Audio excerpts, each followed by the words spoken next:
Pronation therapy or prone positioning is a short-term therapeutic modality used to improve oxygenation in patients with acute respiratory distress syndrome, ARDS. It involves turning the patients into the abdomen in the face down. ARDS is not a diffuse, homogeneous disease that affects all areas of the lungs equally. Instead, the dependent lung areas are more heavily damaged than the non-dependent lung areas. Pronation therapy improves perfusion to less damaged areas of the lungs and improves ventilation perfusion matching. Some studies shows that patients with self-proning with high-flow nasal cannula improve oxygenation in COVID-19 pneumonia. Early application of prolonged pronation sessions decrease day mortality. The pronation may be used up to 20 hours per day. If the patient awakes, he or she can do it independently or with support from the nurse or the respiratory therapist. A number of methods are discussed in the literature, including manually turning the patient with the use of a single sheet, turning system or turning frame, and turning the patient's use of the rotoprone therapy system.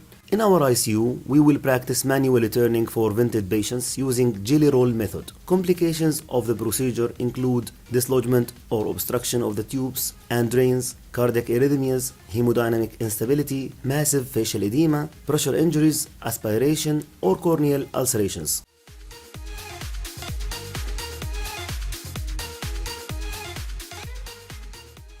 The team will have 1 respiratory therapist, 4 nurses, and 1 physician standby if the patient extubated accidentally.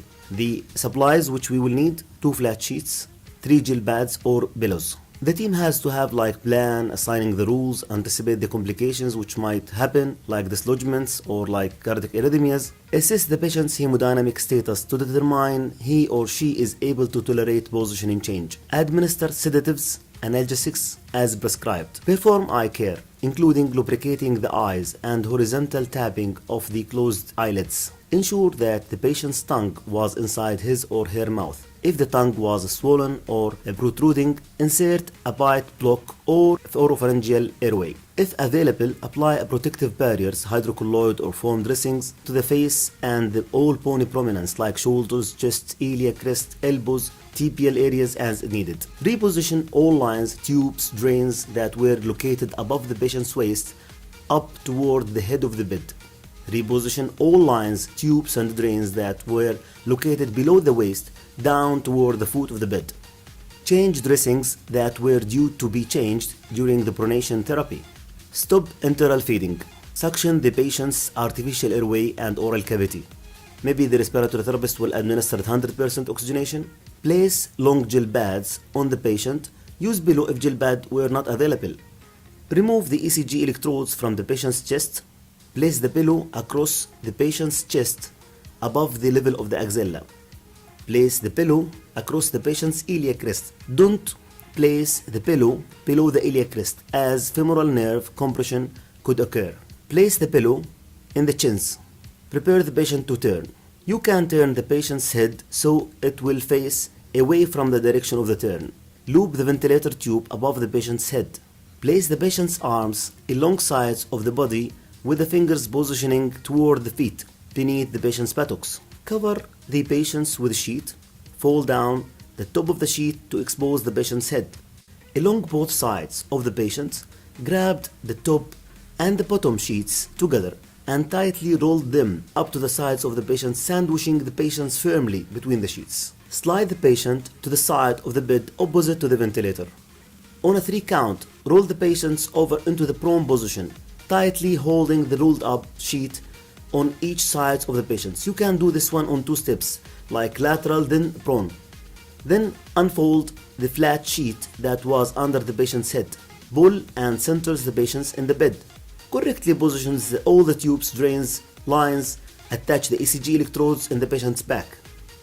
Rotate the patient's arms parallel to the body and then place them in a position of comfort. Place pillows under the patient's chins to raise the patient's ankle off the bed and maintain the patient's feet in dorsiflexed position. Align patient's face on foam pillow to ensure that there is no pressure on the eyes.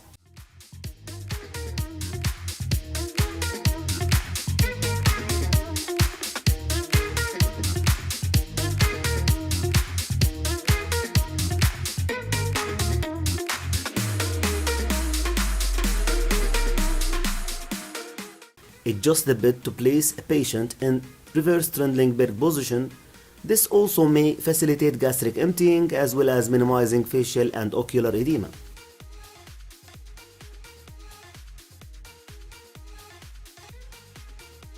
Resume the tube feeding. Assess patient's hemodynamic and oxygenation status after placing him or her in the prone position. With a manual positioning, reposition the patient head while he or she is in prone position to prevent facial skin breakdown. Provide frequent oral care and suction the airway as needed. Maintain tube feeding as tolerated.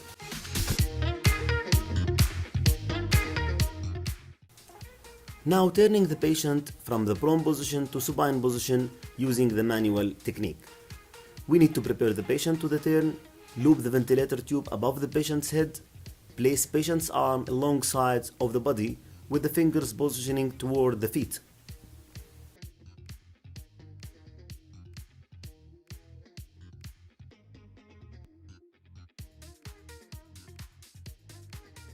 Remove the ECG electrodes from the patient's back.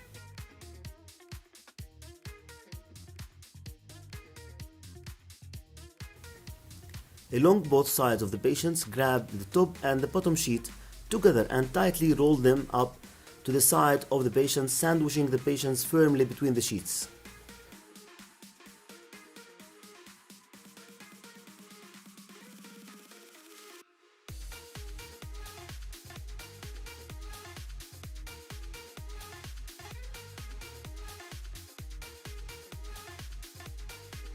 Slide the patient to the side of the bed, opposite of the side you will turn him. On a 3 count, roll the patients over into the supine position, tightly holding the roll-up sheets on each side of the patient. Pull and center the patients in the bed.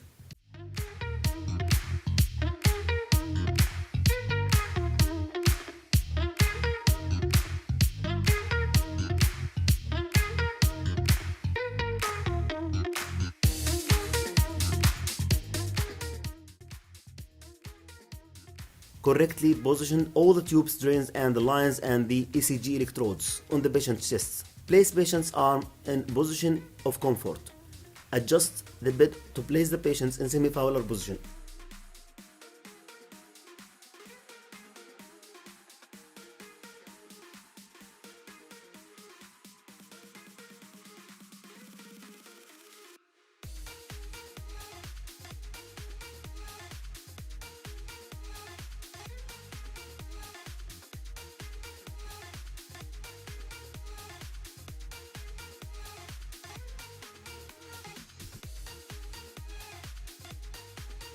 And you can resume the feeding.